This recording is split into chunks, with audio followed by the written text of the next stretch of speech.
pero podría ser cualquiera, en cualquier otra parte.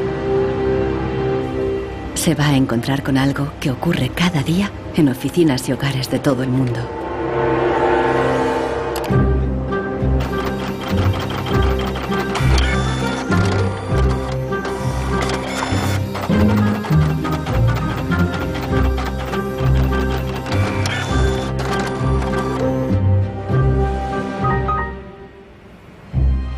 Una pieza de la impresora ha fallado y el fabricante recomienda llevarla al servicio técnico. El meu tècnic fa un diagnòstic previ, pero aquest diagnòstic ja son 15 euros més IVA. Seguramente será difícil encontrar las piezas para poder repararla. Realment, reparar-la no li surt molt a compte. Que reparar-la parlem d'uns 110, 120 euros. Tienes impresoras desde 39 euros. Jo t'aconsellaria que miressis impressores noves. Així que, sens dubte, jo em compraria una nova, No es casualidad que los tres vendedores sugieran comprar una nueva impresora. Si acepta, Marcos será una víctima más de la obsolescencia programada, el motor secreto de nuestra sociedad de consumo. Our role in life seems to be just to consume things with credit, to borrow money to buy things we don't need. Nous vivons dans une société dominée par une économie de croissance dont la logique est non pas croître pour satisfaire les besoins, mais croître pour croître. So if the consumer does not purchase, the economy is not going to grow. Planned obsolescence. The desire on the part of a consumer to own something a little newer, a little sooner than is necessary. En este documental revelaremos cómo la obsolescencia programada ha definido nuestras vidas desde los años 20, cuando los fabricantes empezaron a acortar la vida de los productos para aumentar las ventas. Also hat man sich gedacht, dann beschränken wir einfach die Lebensdauer auf 1000 Stunden. Descubriremos que diseñadores e ingenieros se vieron forzados a adoptar nuevos valores y objetivos. Was back to the drawing board and come out with something that was more fragile. Take time, those things. Take time them. So when you finally paid for them, they're used up. Conoceremos una nueva generación de consumidores que está llevando la contraria a los fabricantes. ¿Es viable una economía sin obsolescencia programada y sin su impacto sobre el medio ambiente?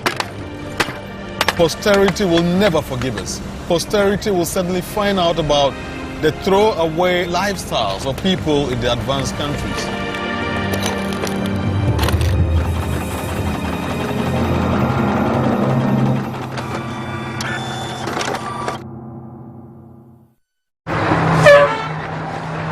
Welcome to Livermore, California, home of the longest burning light bulb in the world.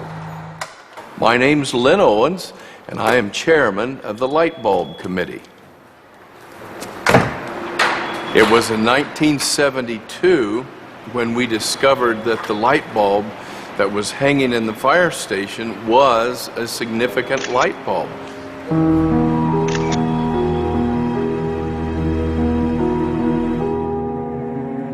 La bombilla de Livermore ha estado funcionando sin interrupción desde 1901. De momento, ya se han agotado 2 webcams y la bombilla va por la tercera.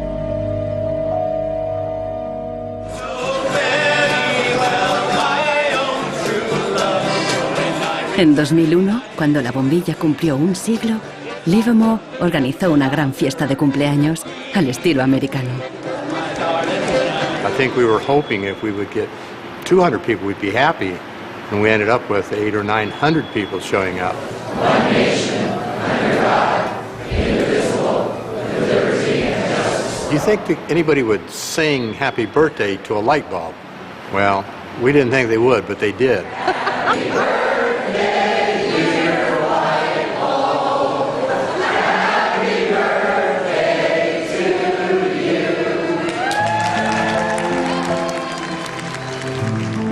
The origin of the bulb was, it was produced in a town called Shelby, Ohio, back around 1895, and put together by some very interesting ladies that I have some pictures of, and some gentlemen that invested in the company. The filament was invented by Adolphe Chaillet. He invented his filament to last.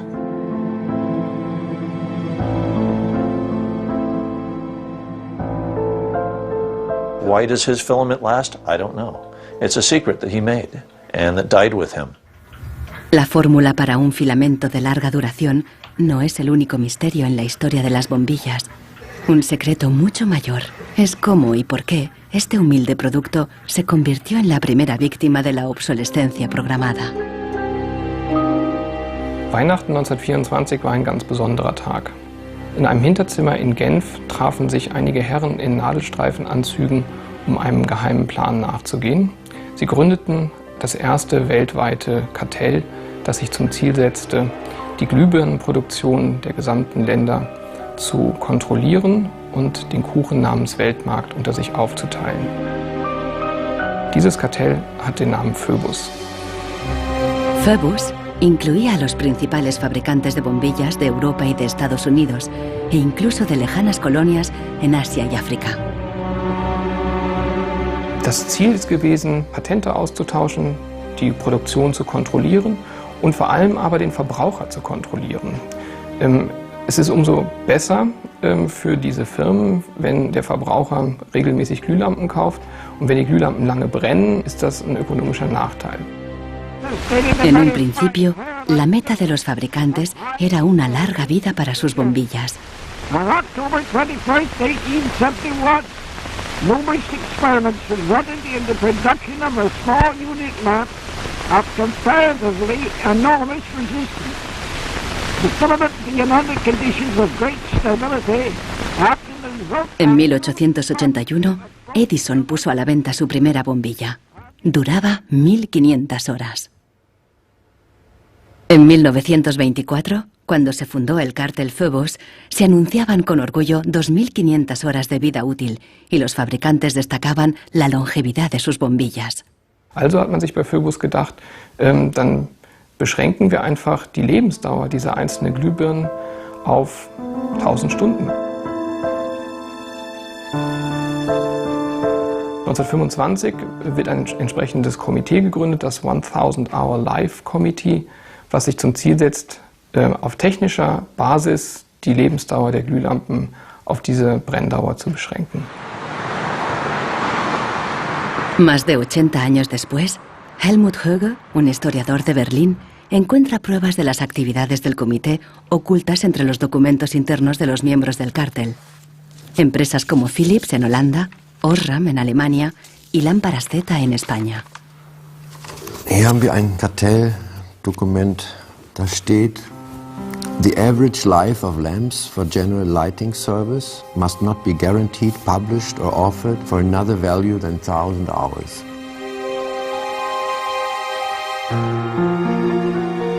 Presionados por el cártel, los fabricantes realizaron experimentos para crear una bombilla más frágil que cumpliera con la nueva norma de las 1000 horas.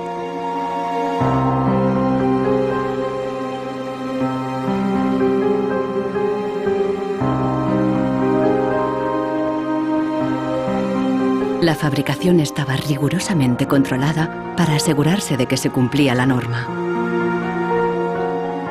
Eine Maßnahme bestand beispielsweise darin, einen Prüfstand zu errichten, in dem viele kleine Sockel zu finden sind, in die dann wiederum einzelne Exemplare aus verschiedenen Produktionsreihen eingeschraubt wurden, und Firmen wie Osram haben dann genauestens protokolliert, wie lange diese Lampen brannten.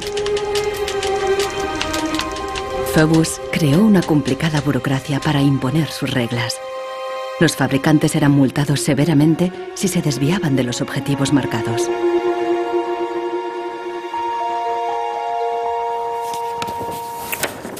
Hier haben wir eine Straftabelle aus dem Jahr 1929, die genau zeigt, wie viel Schweizer Franken Strafe für 1000 verkaufte Glühbirnen die Mitglieder des Kartells zahlen müssen, wenn die Lampen länger halten als zum Beispiel 1500 Stunden.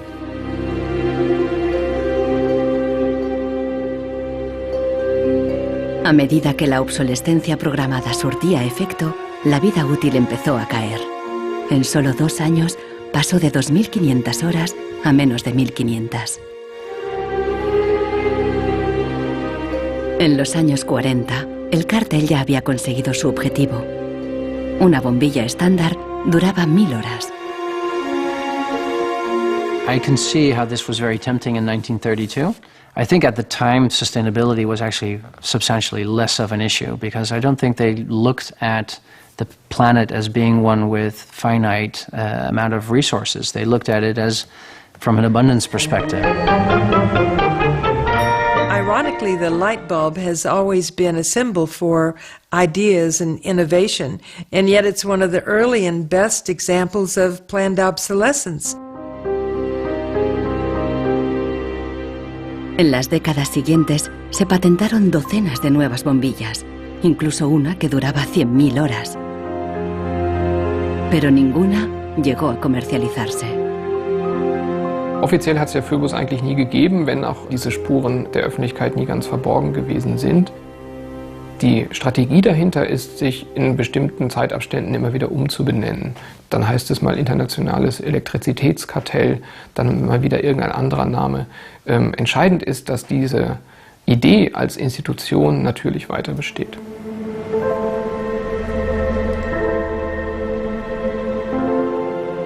En Barcelona, Marcos ha ignorado el consejo de los vendedores de reemplazar la impresora. Está decidido a repararla y ha encontrado a alguien en Internet que ha descubierto qué le ocurre a su impresora. It's the dirty little secret of inkjet printers. I tried to print a document and it said parts inside your printer require replacement, so I decided to do a little servicing of my own. Hello, Marcos. I got your message. Marcos ha contactado con el autor del video. How are you? I looked into it, and it turns out that there's a thing in the bottom of the printer called a waste ink reservoir. And the way inkjet printers work is they constantly have to clean the print heads, and they do that by squirting ink through them down a hole in the bottom of the printer into this great big sponge. There's just a preset time when it's squirted a certain number of drops down there that then the printer decides it's full of ink and won't function anymore. Mm-hmm. The justification is they don't want to put ink all over your desk. But I think the problem goes deeper than that. It's the way the technology works. It's just designed to fail.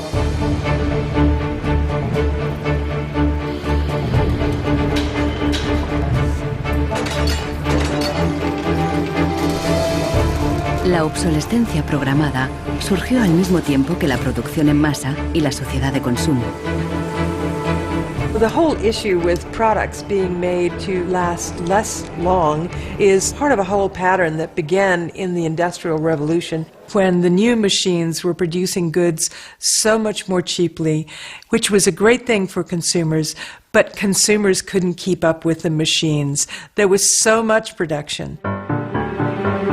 Ya en 1928, una influente revista de publicidad advertía: un artículo que no se desgasta es una tragedia para los negocios.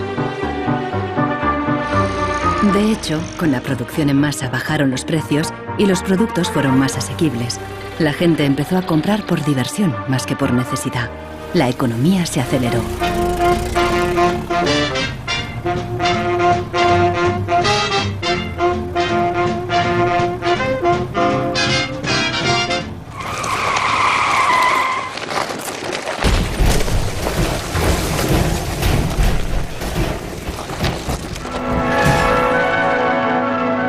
En 1929, la crisis de Wall Street frenó en seco la incipiente sociedad de consumo y llevó a los Estados Unidos a una profunda recesión económica.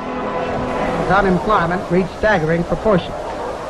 By 1933, 1/4 of our labor force was unemployed. Las colas ya no eran para comprar, sino para pedir trabajo y comida. Desde Nueva York llegó una propuesta radical para reactivar la economía. Bernard London, un prominente inversor inmobiliario, sugirió salir de la depresión haciendo obligatoria la obsolescencia programada. Era la primera vez que el concepto aparecía por escrito. London planteaba que todos los productos tuvieran una vida limitada, con una fecha de caducidad, después de la cual se considerarían legalmente muertos. Los consumidores los devolverían a una agencia del gobierno para su destrucción. He was trying to achieve a balance between capital and labor where there would always be a market for new goods.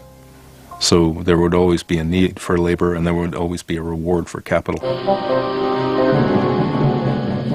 Bernard London creía que con la obsolescencia programada obligatoria, las fábricas seguirían produciendo, la gente continuaría consumiendo y habría trabajo para todos.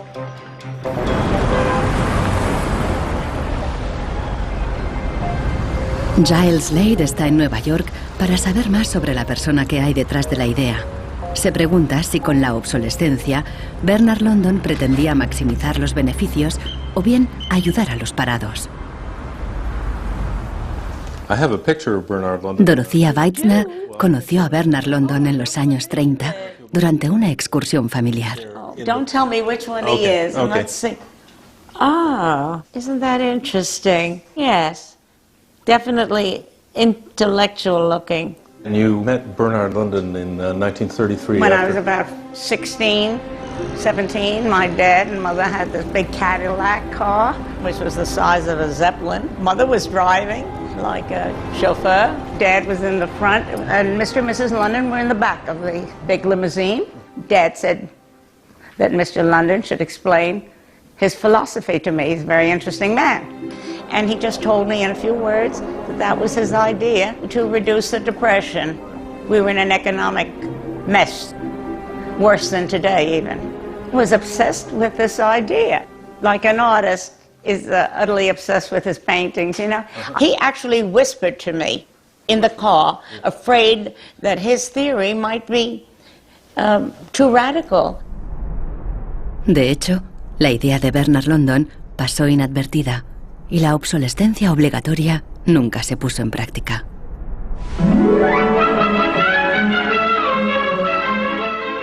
Veinte años más tarde, en los años 50, la obsolescencia programada resurgió, pero con un giro crucial. Ya no se trataba de obligar al consumidor, sino de seducirle. Planned obsolescence. The desire on the part of a consumer to own something a little newer, a little better, a little sooner than is necessary. We certainly in America and by now... Esta es la voz de Brooks Stevens, el apóstol de la obsolescencia programada en la América de la posguerra. Este elegante diseñador industrial creó desde electrodomésticos hasta coches y trenes, contando siempre con la obsolescencia programada. A tono con la época, los diseños de Brooks Stevens transmitían velocidad y modernidad. Hasta su casa era inusual. This is the home that my father designed and that I grew up in. When it was being built out in the suburbs, everybody thought it was going to be the new Greyhound bus station because it did not look like a traditional home. One of the most important things that my father felt always in designing a product is that it made a statement. He detested products that were bland and really did not, create any desire within the consumer to inspire the purchase. Unlike the European approach of the past where they tried to make the very best product and make it last forever, meaning you bought such a fine suit of clothes that you were married in it and then buried in it and never a chance to renew it, the approach in America is one of making the American consumer unhappy with the product that he has enjoyed the use of for a period, have him pass it on to the second-hand market, and obtain the newest product with the newest possible look. Brooks Stevens viajó por todos los Estados Unidos, promoviendo la obsolescencia programada en charlas y discursos. Sus ideas cuajaron y tuvieron un amplio eco.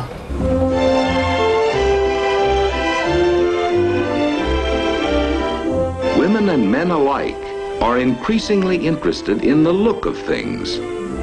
They eagerly give their attention to what's new and beautiful and advanced. El diseño y el marketing seducían al consumidor para que deseara siempre el último modelo. My father never designed a product to intentionally fail or become obsolete for some functional reason in a short period of time. Planned obsolescence is absolutely at the consumer's discretion. No one is forcing the consumer to go into the store and purchase a product. They go in under their own free will. That's their choice.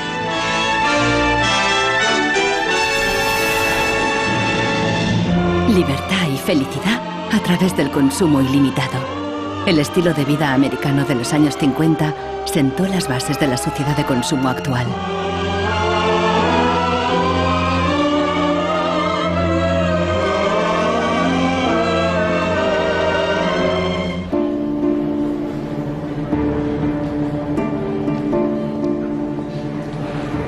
See, without planned obsolescence, these places wouldn't exist. There wouldn't be any products, there wouldn't be any industry, there wouldn't be any designers, architects, there wouldn't be any salespeople, cleaners, there wouldn't be any security guards. All the jobs would go. So how often do you change your mobiles? 18 months. Once a year. Once a year. Once a year. Hoy en día, la obsolescencia programada se enseña en las escuelas de diseño y de ingeniería.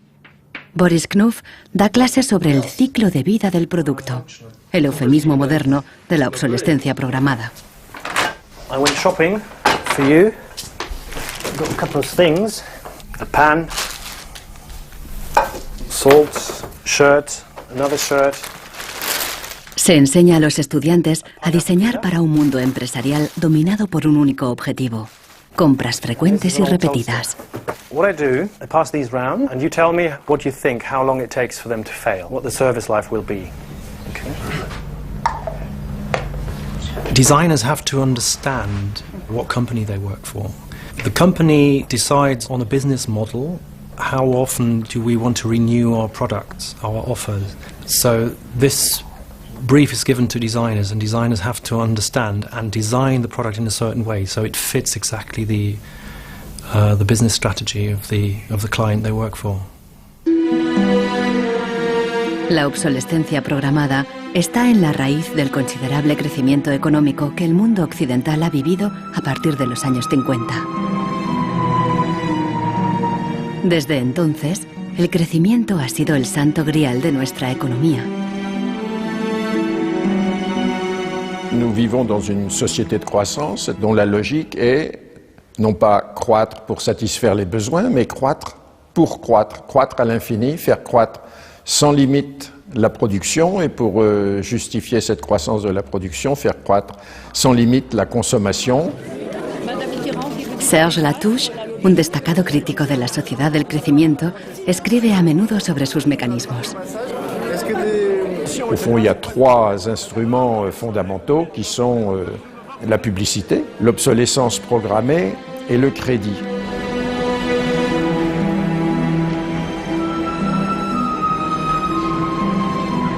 In the last generation or so, our role in life seems to be just to consume things with credit, to borrow money to buy things we don't need. That makes no real sense to me at all. Los críticos de la sociedad del crecimiento alertan de que no es sostenible a largo plazo, porque se basa en una contradicción flagrante. Celui qui croit qu'une croissance infinie est compatible avec une planète finie est soit un fou, soit un économiste. Le drame, c'est qu'au fond, nous sommes tous des économistes maintenant. Why is it that a new product is created every 3 minutes somewhere in the world? Is this necessary? I think a lot of people have realized that things need to change when they're being told by politicians to go shopping or to start consuming as the best way to restart the economy. On peut dire qu'avec la société de croissance, on est embarqué dans un bolide qui désormais manifestement n'a plus de pilote, qui va à toute allure et dont on peut prévoir le destin qui est soit de se fracasser contre un mur, soit de sombrer dans un précipice.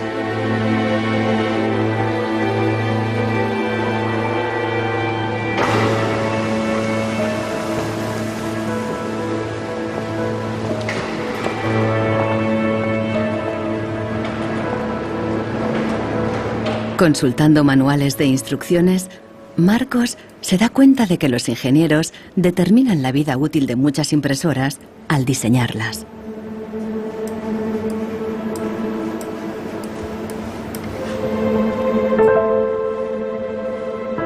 Lo consiguen colocando un chip dentro de la impresora.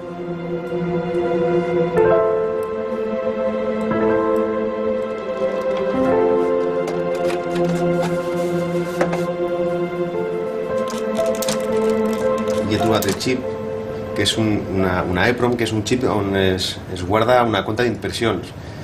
I quan s'arriba a una determinada compta és quan es bloqueja la impressora i deixa d'imprimir.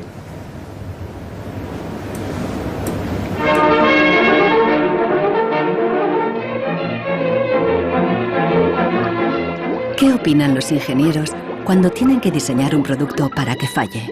El dilema se refleja en un clásico del cine británico de 1951, donde un joven químico inventa un hilo que no se desgasta nunca. El químico cree que ha conseguido un gran progreso.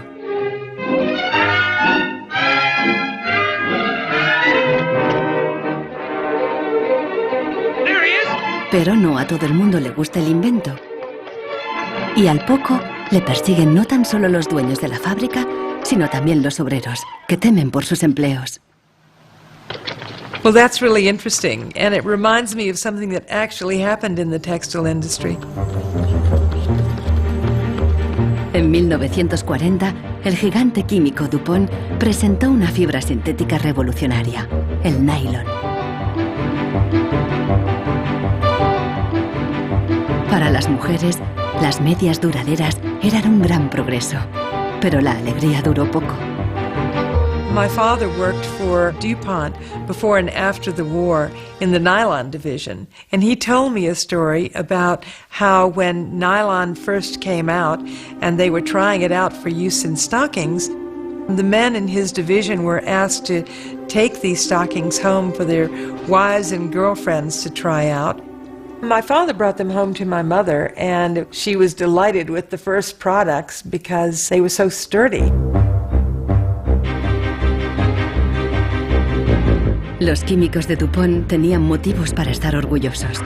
Incluso los hombres admiraban la resistencia de las medias de nylon. The problem was they lasted too long. The women were very happy with the fact that they didn't get runners in them. Unfortunately, this meant that the companies producing the stockings were not going to sell very many. DuPont dio nuevas instrucciones al padre de Nichols Fox y sus colegas. For the men in his division, it was back to the drawing board to try to make the fibers weaker and come out with something that was more fragile and would run so that the stockings wouldn't last as long. Los mismos químicos que habían aplicado todo su saber para crear un nylon duradero siguieron la corriente de la época y lo hicieron más frágil. Ese hilo eterno desapareció de las fábricas, igual que en el cine. We need control of this discovery. Complete control. If you want twice the amount in that contract, we will pay it. $250,000. To suppress it. Yes. ¿Qué opinaban los químicos de DuPont de reducir la vida de un producto deliberadamente? Must have been frustrating for the engineers to have to use their skills to make an inferior product after they'd tried so hard to make a good product. But in a way, I suppose that's the outsider's view. Probably they just had a job to do. Make it strong, make it weak. That was their job. Engineers were in a really complicated ethical time. This confrontation with planned obsolescence provoked them to examine their most basic ethical concepts. There was an old school of engineers who believed that they should make a permanent, usable product that would never break. And there was a new school of engineers that were driven by the market who were clearly interested in making the most disposable product that they could. And this debate resolved itself by these new school of engineers taking over. La obsolescencia programada no solo afectó a ingenieros. La frustración de los consumidores se hizo eco en el clásico teatral de Arthur Miller, Muerte de un viajante. Como Willy Lomax, los consumidores solo podían quejarse. Once in my life, I'd like to own something outright before it's broken. I'm always in a race with the junkyard. Just finished paying for the car and it's on its last legs. The refrigerator consumes belts like a crazy maniac. They time those things. They time them, so when you finally paid for them, they're used up. Los consumidores no sabían que al otro lado del telón de acero, en los países del bloque del Este, había una economía entera sin obsolescencia programada.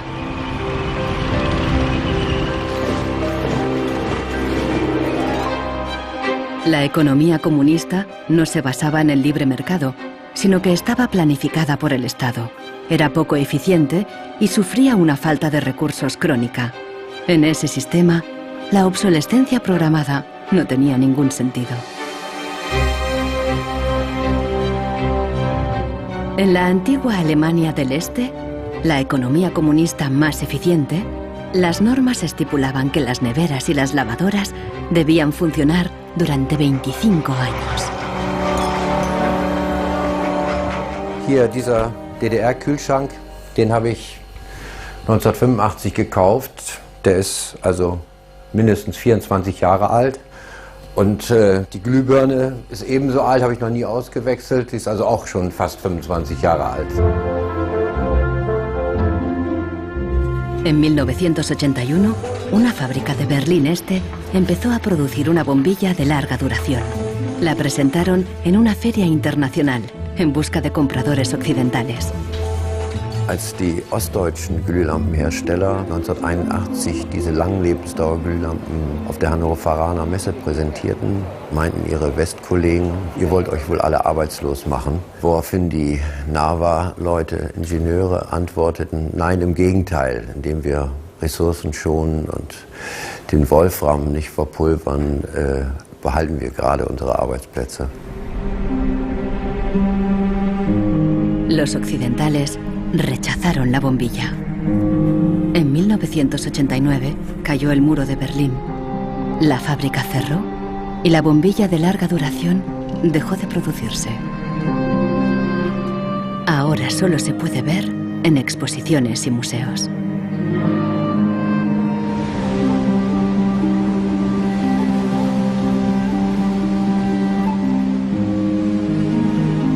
Veinte años después de la caída del muro de Berlín, el consumismo desenfrenado se da tanto en el este como en el oeste.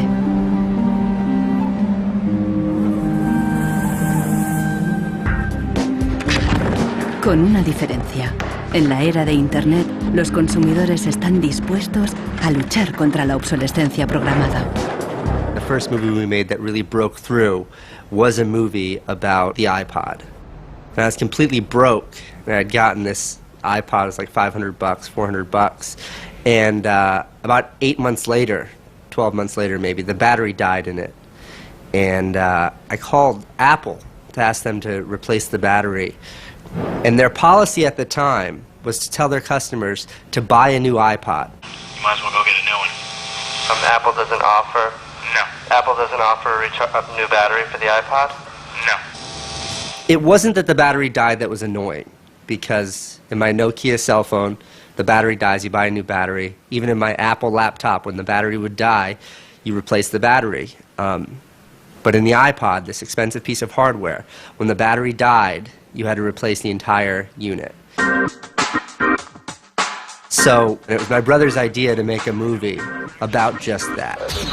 We went around with a stencil spray painting on every iPod advertisement we saw in town.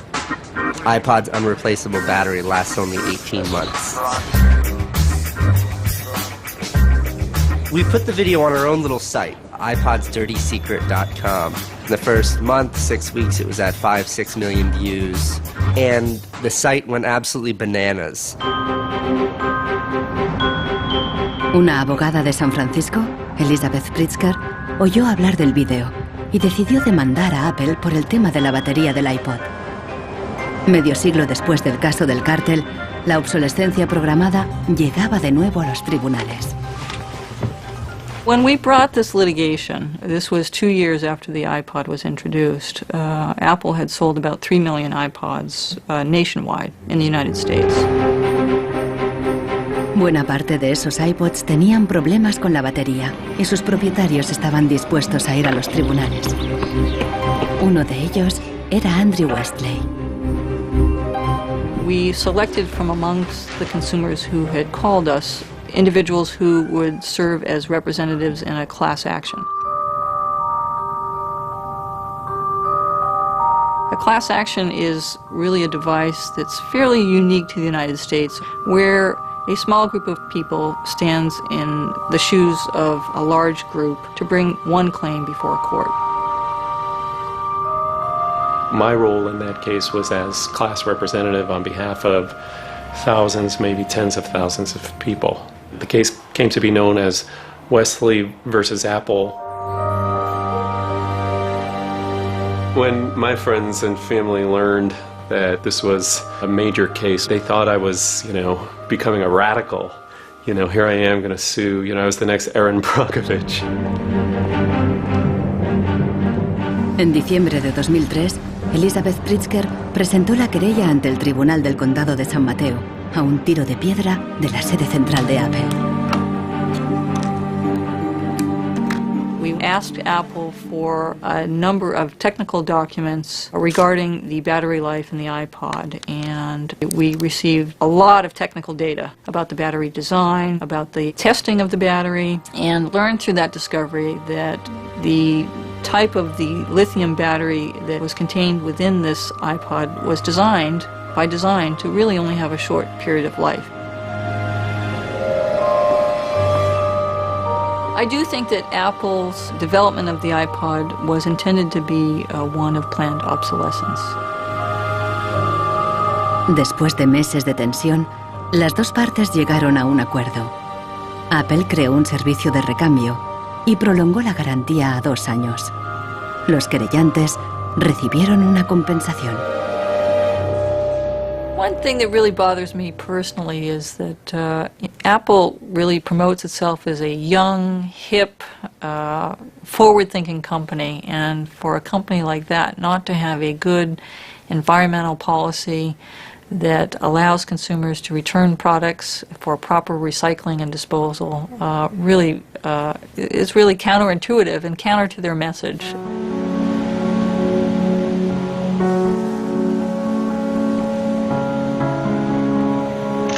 La obsolescencia programada provoca un flujo constante de residuos que acaban en países del tercer mundo como Ghana, en África. It's been between 8 and 9 years now when I noticed that loads and loads of containers were coming to this country with electronic waste. We're talking about end-of-life computers, end-of-life television sets, which nobody wants in the developed countries. Un tratado internacional prohíbe enviar residuos electrónicos al tercer mundo. Pero los mercaderes usan un simple truco: declararlos productos de segunda mano.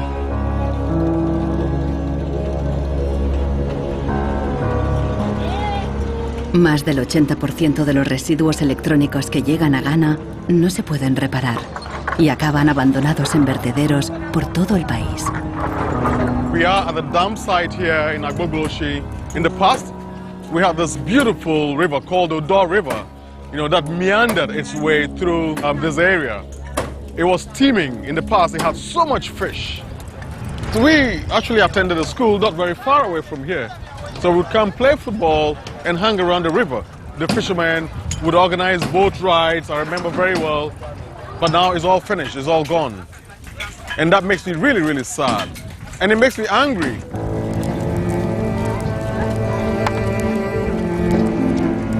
Hoy en día, aquí no hay niños jugando después de clase. En su lugar, jóvenes de familias pobres vienen a buscar chatarra. Queman la funda de plástico de los cables para obtener el metal que llevan dentro.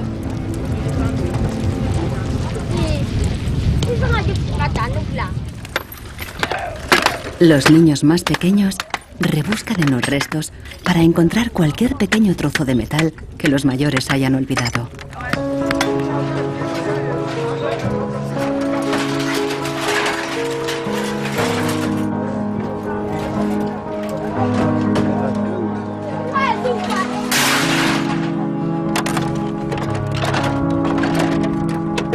Those behind the shipment have said that, well, we're trying to bridge the digital divide between Europe, America, and then the rest of Africa and Ghana, of course. But the reality is that these computers that are sent here simply do not work. There's no point in receiving electronic waste when you cannot deal with it, more so when you did not produce it and your country is being used as the world's trash bin.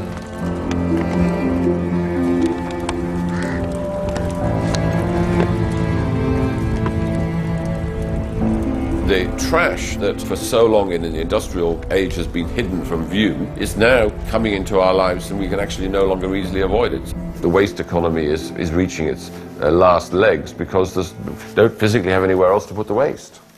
I think in the course of time we've come to realize that the planet that we're living on cannot sustain that forever. There's a limit to natural resources and there's a limit to energy resources that we have.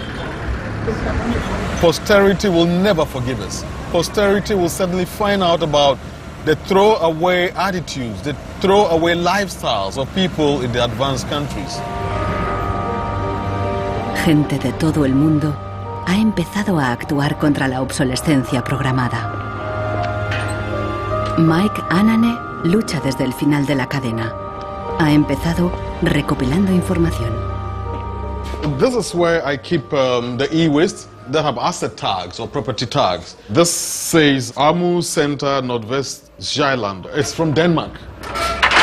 This is from Germany, sent here simply to be dumped. Westminster College. Apple should know better. It's a company that claims to be so green. There's a lot of Apple products that are being dumped here.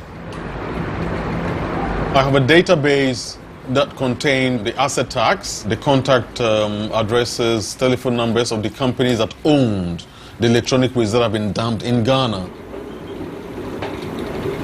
Mike piensa convertir esta información en pruebas para una denuncia ante un tribunal.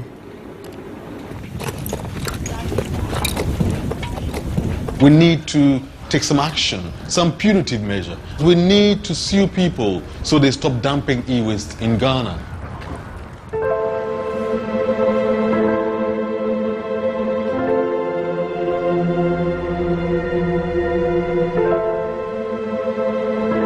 Marcos está en internet de nuevo buscando cómo alargar la vida de su impresora.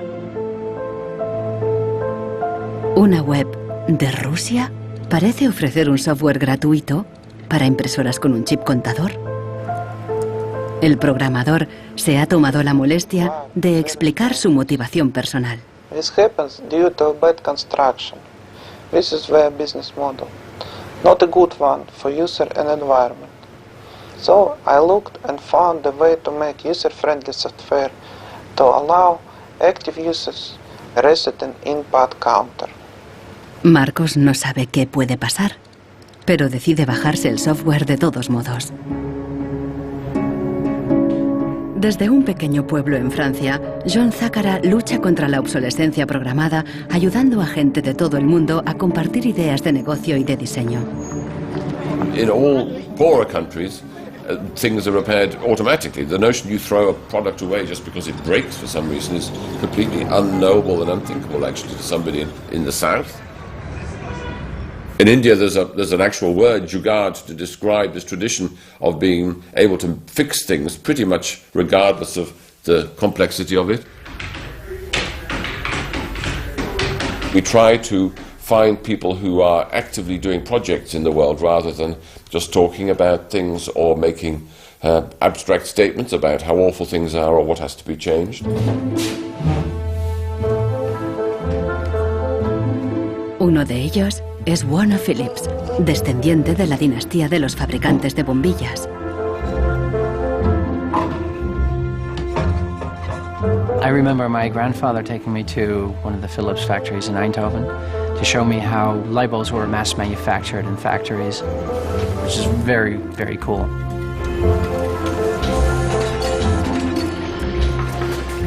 Casi un siglo después del cártel de la bombilla, Warner Phillips sigue la tradición familiar, pero con una perspectiva diferente. Fabrica una bombilla LED que dura 25 años. It's not like there's a green world and there is a business world. I think business and sustainability go hand in hand. It's actually the best basis to build a business on. And the only really real way to do that, I believe, is to factor in the true costs of the resources that have been used, but you also look at the energy consumption, you also look at the indirect energy consumption of transportation. Si on faisait vraiment payer aux transporteurs le coût réel du transport, sans parler du fait que le pétrole est une ressource non renouvelable et pour lequel on n'a pas vraiment de substitut, je dirais que le prix du transport devrait être multiplié par 20 ou 30. If you factor all of that into every product that you manufacture, then there will be huge incentives for manufacturers and entrepreneurs all over the planet to make products that last forever. También se puede luchar contra la obsolescencia programada replanteando la ingeniería y la producción de los productos. Un concepto nuevo, de la cuna a la cuna. Afirma que si las fábricas funcionaran como la naturaleza, la propia obsolescencia quedaría obsoleta. Wenn man über Umweltschutz redet, meint man bei uns immer sparen, verzichten, vermeiden, reduzieren, Nullabfall, weniger schädlich. Wenn man sich die Natur aber im Frühling anschaut, ein Kirschbaum, kein Sparen, kein Verzichten, kein Vermeiden. El ciclo natural produce en abundancia, pero las flores caídas y las hojas secas no son residuos, sino nutrientes para otros organismos. Die Natur kennt keine Abfälle, sondern sie kennt nur Nährstoffe. Braungart cree que la industria puede imitar el ciclo virtuoso de la naturaleza. Y lo demostró al rediseñar el proceso de producción de una fábrica textil suiza. Wenn man zum Beispiel einen Stoff hat dazu, ein Sofa damit bezieht oder ein Stuhl, dann sind die Zuschnitte, was man abschneidet, so giftig, dass es als Sondermüll entsorgt werden muss. Braungart descubrió que la fábrica usaba, por inercia, cientos de tintes y productos químicos altamente tóxicos. Para fabricar los nuevos tejidos, Braungart y su equipo redujeron la lista a solo 36 sustancias, todas biodegradables. Wir suchen jetzt alle Zutaten raus, dass man sie auch essen könnte. Das heißt, Sie können die klein schneiden und in Müsli packen, wenn Sie wollen. Wenn man eine Müllgesellschaft hat, ist jedes kurzlebige Produkt natürlich ein Müllproblem. Wenn es aber eine Gesellschaft ist, die Nährstoffe macht, ist jedes kurzlebige Produkt wieder eine Chance, etwas Neues zu machen. Para los críticos más radicales de la obsolescencia programada, no basta con reformar los procesos productivos. Quieren replantear nuestra economía y nuestros valores. C'est une vraie révolution. C'est d'abord une révolution culturelle, parce que c'est un changement de paradigme, c'est un changement de mentalité. Esta revolución se llama decrecimiento. Serge Latouche viaja de charla en charla explicando cómo abandonar la sociedad de crecimiento definitivamente. La décroissance, c'est un slogan provocateur qui a pour fonction de rompre avec le discours un peu euphorisant de la croissance possible, infinie, soutenable, et donc pour marquer la nécessité de changer de logique. L'essentiel du programme, en quelque sorte de la décroissance, tient en un mot réduire. Réduire notre empreinte écologique, réduire nos gaspillages, notre surproduction, notre surconsommation. Réduisant la consommation, en réduisant la production, mais en libérant du temps libre, on peut développer d'autres formes de richesse qui ont l'avantage de ne pas s'épuiser quand on les consomme, comme l'amitié, le savoir. We increasingly rely on objects to give us a sense of self-esteem and identity. It's partly the consequence of the breakdown of things that used to give us identity, like membership of a community or relationship to the land, or all sorts of soft and social things which have been replaced by consumerism. Si le bonheur dépendait du niveau de consommation, on devrait être dans la félicité absolue, parce que nous consommons 26 fois plus que du temps de Marx, mais toutes les enquêtes montrent que les gens ne sont pas 20 fois plus heureux, parce que le bonheur est toujours quelque chose de subjectif, évidemment. Los críticos del decrecimiento temen que destruirá la economía y nos llevará de vuelta a la edad de piedra. Revenir à une société soutenable, c'est-à-dire une société dont l'empreinte écologique ne dépasse pas une planète, eh bien, ça n'est pas revenir à l'âge de pierre, c'est revenir, toutes choses égales d'ailleurs, pour un pays comme la France, aux années 60. Ça n'est pas vraiment l'âge de pierre. On peut dire que la société de décroissance réalise la vision de Gandhi qui disait le monde est assez grand pour satisfaire les besoins de tous, mais il sera toujours trop petit pour satisfaire l'avidité de quelques-uns.